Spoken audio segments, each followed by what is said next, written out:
Hello, everybody. Hello, Andrew. Hello, Caroline. I was going to start and Oh. say hello, Andrew. And then you jumped in. Proactive today, like most days. Yes. So, what are we talking about today? Today, I want to talk about punishment. We were at a table last night with other parents, and the one non-parent at the table was very much like, no, you got to smash those kids, put them in their place. So I thought this might be a good conversation for us. What your thoughts on punishment are. All right.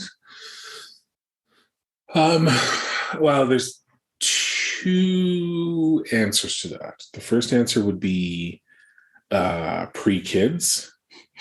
I would have only emulated what I grew up with, which was we were a wooden spoon family. So wooden spoon. I grew up with the most serious of punishments being a wooden spoon, being a few sharp cracks of the spoon across my bare bottom as a means of drilling the lesson into me. And I didn't think anything of it. I don't have any lasting scars from it. Like it wasn't such a common occurrence that I look back and go, oh my God, I can't believe my parents did that, because my parents grew up in a completely different time. That was entirely acceptable as long as it wasn't done to excess. And so it was never done to excess in any of our books. Now, would I do the same thing to my kids? No, I don't. I couldn't put myself in a position, I think, where I could use that as the ultimate, because I don't know the lesson that it's teaching them, right? Like, I think our kids especially are really smart. I mean, every parent says that. But I think more so than that, that makes it sound really bad. What I mean is they're really smart situationally. Like they understand. Well, maybe not every situation. Okay, maybe not directionally. They can be done. Their internal compass is off kilter. Sorry. Yeah, no. I get situationally. Yes, yeah. But I mean, in this particular instance, I just like Willow, for example, and she'll be mad that I'm using her as an example, but she's incredibly emotionally tuned to any room she's in. Yeah. Like she feels minute shifts, and will immediately pick up on things. So if I came in and that was it, you did something so grievous that I'm going to hit you with a wooden spoon, I don't know how she'd react. Like she wouldn't handle that well. So I don't know why I would do that to her. Like that's not going to benefit her. And the research shows, I mean, physical punishment. So you've jumped right in with like the spanking, which we know research has shown it just shames kids. Yeah. And the whole, what does it teach them? I mean, when we look at discipline, really that's what it comes down to. The root word of discipline is disciple. We got to teach. Yeah. And what is that teaching them? Yeah. And I think that's right. Like if there's forms of discipline, using your example as disciple and teacher, that are far better suited to a longer term understanding of why they should and shouldn't do that, right? Why they should be doing something in a different manner. But I also look at it like we haven't had to really discipline the kids. Like I can't think of 3 times per kid that I've had to sit down and be angry with them about something that would warrant any sort of real discipline. Like we don't. Well, and I think, sorry, if you hear background, we're in a hotel right now. So there's doors opening and closing. It's been quiet literally until we started recording this. And now all of a sudden everybody wants to come and go. But I think, again, you're like, it's going back to the punishment piece. No, we've never punished. I know parents have asked me, well, what do you do? How do you punish your kids? I'm like, I don't need to, but I think we discipline. Yeah. And I'll get to my philosophy on it in a minute, but I think that's the distinction, right? Piece. Like, yeah, like there's, as we were talking about last night, like if I alter my voice to be, because you and I are relatively low key, we don't yell, we're not We don't yell at each other. We don't yell at the kids. That's not really a form of communication we use. So for me to change even a little bit the force behind my voice to the girls has a massive effect. So I don't need to do anything more than that. Right. And the only times I can remember losing my cool is when they just won't stop fighting. And it just pushes me to the point where I just tell them to shut up and leave the room. And again, it's not threatening to take stuff away. I'm not going to do anything to it. I just want them gone because it's serving no purpose to anybody if they're just sitting there picking fights with each other within 6 feet of me. Mm-hmm. And the only time it really, really pushes me over the edge is, can one of you do, and it sparks a fight. Mm-hmm. And they would rather fight about it than take the 30 seconds to do what I asked. That drives me nuts. But again, how am I going to sit down and give them a physical discipline? I'm not. It's just, okay, look, do you guys, like, we typically will understand, like, we'll talk about it, and they'll always circle back, because as soon as I say, forget it, just leave, both of them immediately, no, it's fine, I'll do it. No, you had your chance. I asked you to do something. You're not going to do it. So I'll remember this the next time you ask me for something. And sure enough, within a day, hey, Dad, can you? Nope, don't feel like it. Right. So for me, it's not me trying to be childish back to them. It's that the only way to illustrate the give and take of what we expect of them is to take that away from them, because they don't care about the materialistic things. Right. Mm-hmm. Like, our kids are weird in that way. We're not a heavy screen family. We're not, you and I, this is a completely different podcast idea, but our episode is the whole materialistic gift things, right? Like, they don't have a huge attachment to things. So threatening to take it away from them does nothing. Right. So I mean, my opinion on physics, back to your original question, and I'd like to get your take on it, is I don't feel that I suffered because of it, simply because the framework was such that was it, right? Mm-hmm. And I'll be honest, I did some stupid stuff that I haven't had to deal with my kids. Like, I took off for a day when my mom explicitly said, you can't go anywhere, we have stuff to do, blah, blah. And I took off, and I was gone all day.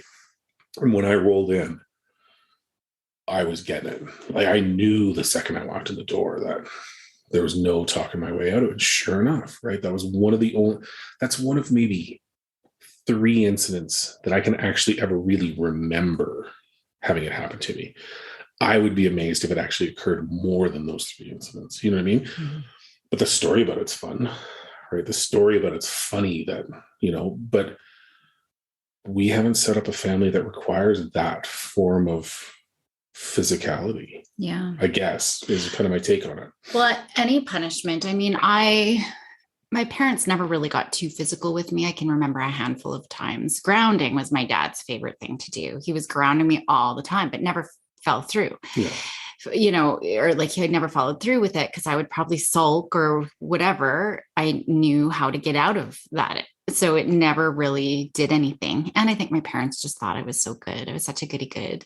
Like, even when police showed up at the door, they're like, nope, sorry, it couldn't have been our daughter. But like, the story I always share is of punishment is The Little Mermaid. So, her dad, King Triton, is like, don't go to the surface, don't go to the surface, don't go to the surface. And so she goes to the surface. Sebastian comes, lets it slip because they were talking to the seagull. So dad knows she's gone to the surface. And so he goes to her grotto and destroys all of her things. Essentially, let that be a punishment to you. Never go to the surface again. And we think that when we punish, when we take things away, when we ground our kids, when we smack our kids, that they're going to go to their room and think about their behaviors. They don't. The Little Mermaid doesn't go to her room and be like, oh, daddy's right, I shouldn't go to the surface. No, she's like, screw you, dad. I'm going to go see the sea witch, and I'm going to get 2 legs to go back onto the surface permanently. Screw you. And that's what they do. Punishment, all they do, they never reflect on their own behavior. They're only reflecting on how much they hate us and how much of a jerk we are and how unfair we are. And that resentment builds. So there's no learning that happens. So punishment doesn't work. And I see as kids, maybe short term in the moment, short term when they're younger, but as they get older, I do see kids. What are you going to do? Take my phone away? Here, take my phone, take it right now. What are you going to do? Hit me here, hit me, and so they're kind of opening. And I do see that once they get into older. Well, and it's just an escalation point there. Because like that one friend of ours that we heard the story about where exactly that. Mm-hmm. That's not your phone. That's my phone. Give it. And so, yeah, fine, take it. And he threw it out the window. Yeah. As the final escalation point. And to me, I'm like, dude, you just threw $1,000 that you spent out the window. Like, how are you harming her? Yeah. Does it make sense? Yeah. I mean, it's hilarious. It's a great story. But he threw $1,000 that he spent on a cell phone out the window to what? And now he looks like the jerk. And they both ended up back there in the parking lot looking for it later that day. Right. Yeah, exactly. So what did you do? Yeah. Right. And I think my brother definitely got a lot of beatings. He was the wooden spoon kid he got a lot of beatings and soap in the mouth. But he was the kid also when he got older, like, what are you going to do? Yeah. And then he gets bigger and he just can't do that. I am all for, the idea of privileges and responsibility. Mm-hmm. So you have the privilege of, the one that driving. Yep. You've got the privilege of driving, but you've got the responsibility to follow the law. Yeah. Right. And if you break that law, you get a ticket and maybe your driver's license taken away. So it's the same idea. If you want the privilege, again, like Andy said, we don't really watch screens or anything, but if you want the privilege of being able to watch TV after dinner, because we don't have anything going on, well, the responsibility is we're cleaning up dinner together as a family, right? Yeah. And so when you're done that, cool. And I'm all about choices because we got to get them thinking about their own behaviors. So it's your choice, kiddo. It's no skin off my back. Even if inside we're like, you better just do your chores for crying out loud, right? I'm tired of this fight. Inside, we might be saying that, but that's just going to start a fight. So just being like, it's your choice, kiddo. It's up to you. Me and your sister are going to go to the basement. If you want to come watch Brooklyn Nine-Nine with us, cool. I'll know that you want to watch when your dishes are put away. But if you don't want to put your dishes away, cool. I'll know that you don't want to watch Brooklyn Nine-Nine if you don't put your dishes away. So it's how we frame it. It's not threatening. If you don't do your dishes, you can't watch TV. I mean, the message is, the underlying outcome is the same, the underlying message, but it's how we present it, right? Now I'm being the jerk because I'm threatening or bribing. Please, if you just put your dishes away, then we can go watch TV. Like, it's not, it's just your choice. Yeah, so it makes it their responsibility. Exactly. It makes it their, and we've done that since they were kids. Yeah. You can do this or you can do that, but you're doing one of them, right? Your choice. You choose. The drawback of that is we now have kids that know those tricks and they use it against us. Well, you can do this, mom, or you can do that, mom. Yeah. Right. And they get it. But at the same time, it doesn't change the fact that it works in the sense that we're not the ones. I agree with you. Maybe that's it. Maybe that's what I was trying to say in the earlier part is we don't ever get to that point because it never really gets past the decision point. Exactly. If the only time that hasn't worked, they simply remove themselves from the entire decision conversation and just leave. Yeah. You can do this, you can do that. I don't want to do either. And then just leave. And it's like, well, that's your choice then, right? You again made that choice. Yeah, no, I agree. I get that.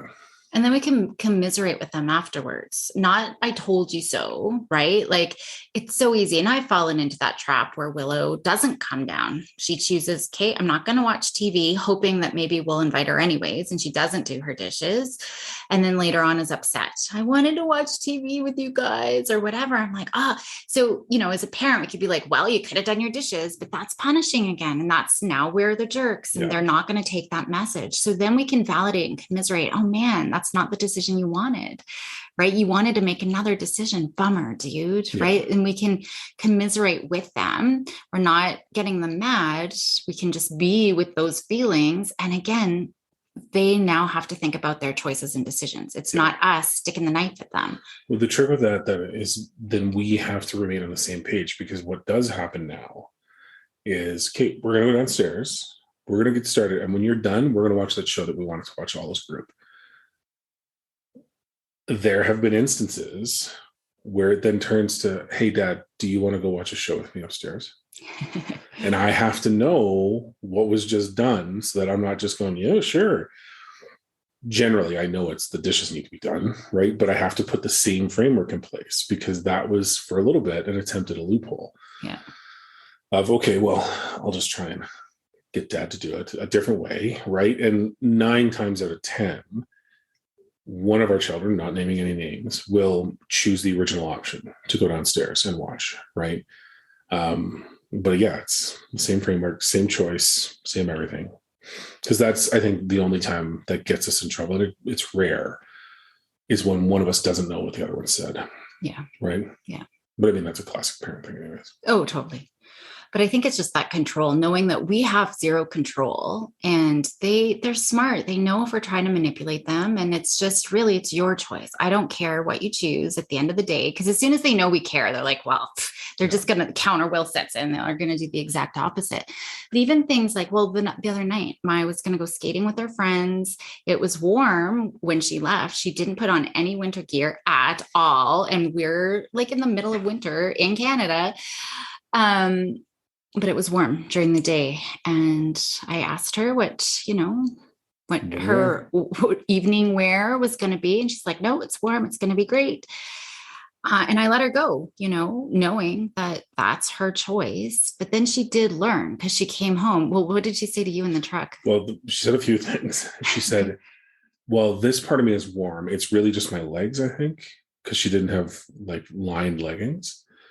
And which was promptly followed by, but don't tell Mom because I don't need her to tell me that she was right. And I said, well, I'm not going to say anything to Mom, but she was right. Yes, I know. I didn't realize it was going to get that cold. Okay, well, now you know. And so I didn't rub it in her face. I commiserated. I did. Inside. I 100% spent that truck ride home rubbing it in her face. So, but then you become the annoying jerk, right? She's not going to learn the lesson, but she learned the lesson because she's like, yes, I was cold. Don't tell Mom, because she realized Mom was right. Now, if I went and shoved that in her face and rubbed her face in it, again, I would have been mean. Yeah. I would have been whatever. She would have rolled her eyes. She would have forgotten. And we would have had the same problem again in the future. But I didn't. I was just like, oh man, kiddo, it got pretty cold tonight, didn't it? You weren't expecting that, right? So just doing that piece. And then she's like, yeah, I made a mistake. I should have worn something warmer. And that's when they do the learning. When they come to that realization, I think that we try to teach and lecture and punish and do all of these things, but they're just not taking it in. So we got to create that space for them to actually take up that information that we're hoping, what is the lesson learned here in whatever the situation is. Yeah. And I think it's as close to natural consequences as we can get. It doesn't make sense to me why we would take a phone away if they weren't doing something over here, unless it's interfering like the TV, because that's just timeline, right? But there's a lot of times it just doesn't make sense. So the learning's not happening. Sometimes we have to put in logical consequences. So the logical consequence really is that example that I had about going downstairs to watch TV, right? And I guess a natural consequence of not having dishes is, well, now we have no dishes to eat off of or no clean clothes. I don't know that would bother you. No, I know the clean clothes wouldn't bother them. I don't know that no clean dishes would bother them either. Well, Maya admitted to just using a paper towel so she doesn't have to clean up any dishes. She just, she just admitted to that the other day. As a guy who used to just buy new socks and underwear rather than go to the laundromat and do my laundry when I first moved out, I get it. Yeah. Because there's an efficiency in that where you're just like, hey, it's new, it's fresh. And I didn't have to buy underwear for years afterwards. Yeah. Because when I finally started washing them, so I get it. Yeah. Props to the kid. I think we just got to be there as they learn their lesson. And I guess there's so much. I could go in so many different directions.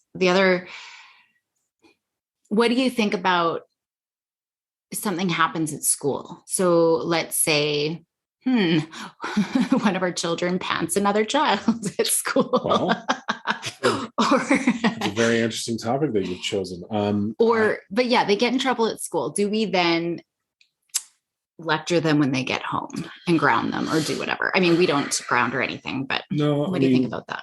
In the hypothetical situation of pantsing a kid at school, which 100% didn't happen. I would / had, I just wanted to know what the situation was, right? And the intent. For me, it's no different than language. And we can get into language at a different time. But for me, the intent is everything. In that, if the intent was to embarrass and belittle the kid by doing it, we're going to have a really strong talk about why that's not appropriate. If the intent, which this was simply joking around and trying to be funny, then the conversation is more around, okay, we need to understand what's appropriate and not appropriate, right? Because this imaginary kid in this imaginary situation was just more caught up in the moment of trying to be funny than anything else, right? When we dove into it a little bit more, there was a bit more to it. There was back and forth and that sort of stuff. So we did have to have a conversation on why it's not appropriate and why it shouldn't happen and all of that. But for me, it comes down to intent. If your intent is to hurt someone, like with no real merit or not in a defensive way, it's not cool. Yeah. It's just not cool, right? But what am I going to do? What am I going to do beyond that other than try and make sure that they understand, especially when I know in that moment there's legitimate, I guess, not fear, but she felt bad. And I know she felt bad, but she also felt relatively justified in why she chose to do that. She knew it wasn't the right thing. I don't think she did. I'm going to disagree with you because I think she was shocked. Like, what? We can't do that because, and this is a parent of the year thing right here for me, is I like to joke around. And that was one thing that I used to do with the girls, like pull down their pants as they're walking, right? Or whatever. And so it really, I think she really was shocked. She was still little. She was like in kindergarten or grade 1, maybe. And she was genuinely shocked. Like, oh, we can't pull people's pants down. But that's what I mean. Like, but she did it in response to something, right? She did it not meanly. She was joking around. So that's why she did it. Right. But it was as a, oh, well, I'm going to, right? Right. Not a, hey, who's this random kid walking by, which, let's be honest, hilarious, but not appropriate. Right. So I agree. Like she didn't do it. But again, her intent wasn't totally mean. Yeah. Right. Because that was the big thing, is they need to know situationally, are you in danger? Are you not? Right. Are you the bully? Are you not? Because there's different lessons for either side of that. Right. She wasn't being a bully. She wasn't trying to be mean. There was just the kid was kind of giving it to her. She thought she'd be funny, joke around. Can't do that. Yeah. Right. So I think, where I was going with the question was, do we punish them again if they've already been punished at school? And I guess from my perspective, it's not. They already know what they're supposed to do or not supposed to do. They've already been given trouble once. They need to be accountable to those people, to the teachers or the principal or the police officers, whoever that is. We got to be on their team, because I don't think that a lot of kids these days feel like very many people are on their team, even their own friends and their teachers if they get in trouble. So coming home, I think we got to be there to support them. We still love them unconditionally. I don't think we need to re-punish I have conditions. them. You've got conditions. But I think for me, it's just about, again, being that open space where they can come and cry and talk about the mistake that they made, or even the justifications, because I don't think that they are heard. They do have reasons, and whether they're appropriate reasons or not, it's their perspective. And I think that we have to consider all different angles of the story. But, maybe out of that, there is, we help them process it and see the errors, and maybe there's retribution in there. I don't know, like, how can we fix this, or what can we learn from this? What can we do in the future? I think those are so I don't know that I agree with you. I don't know that I'd want to keep additional discipline on if they've been disciplined, but I don't know that I want to rely on the school system to be the sole judge of what that discipline is. Well, that's what I'm saying. If they already have been. Right. If they have been, I would still look at it and say, okay, do I think that they're getting the appropriate understanding of the situation? Right. And I mean that in the sense of, hypothetically, 4 friends at school do something dumb, teachers catch them, teachers punish them, right, on campus of whatever, detention lines, whatever it looks like these days. They come home, we're told about it. Yeah, I'm probably going to assess, are those the right kids for you to be a part of the group? Is this an ongoing issue with these kids, or was it just a dumbass situation? Mm-hmm. If it's a recurring thing, and I don't feel that this group of kids is the right group, yeah, there's going to be extra steps, right? I'm not necessarily going to be try and put it as a punishment because I know how that can snap back, but there needs to be corrective measures, right? Like if there's 1 or 2 or 3 bad seeds and they're starting to make really stupid decisions all the time, yeah, you can bet your ass there's going to be a change. Mm-hmm. But I agree with you. It's not about cracking the whip and you can never see them again. It's, hey, this doesn't feel right. Like this is happening more. What's going on? Right? Are you an active participant in these decisions, or are you just feeling like you kind of got to go along with it because it's your friend group? And if that's the case, what do we need to do? Change that because this is the potential outcome. Like, thankfully, we haven't been there. We haven't had to yet. I'm sure it's just around the corner. There's going to be some of these stupid conversations, right? Mm-hmm. Because we've got a teenager and she's got friends with licenses and they've got stupid ideas sometimes. So something's going to happen, right? But I agree. If the school has managed it in the context of the situation, the severity of the situation, yeah, I don't need to heap on. It's not going to do any good, right? But I'll have a talk with them about it. Yeah. I wonder if we've just been lucky because, yeah, I have these conversations and people are always asking, what do you do for punishment? And I'm like, well, sarcasm. I don't. Sarcasm. Yeah. Like, my kids know, like, if they do something, I have no problem making them feel like you did something dumb. And they're like, yeah, okay, I guess I did something dumb, right? But that's not, but I know my kids are smart. I know my kids are good kids. I know, but I also am aware that they struggle, man. They got social shit that they got to deal with that I never had to deal with. For sure. And add to the fact that I'm not a girl, right? Like my first instinct when anything happens to any of the 3 of you is, oh, that's cool. Can you tell me that person's name so I can go punch them in the face real quick? But that's not appropriate. That's not going to help them, right? So I have to try and learn, how do I support them? And I'll be honest, I'm not the first person they come to.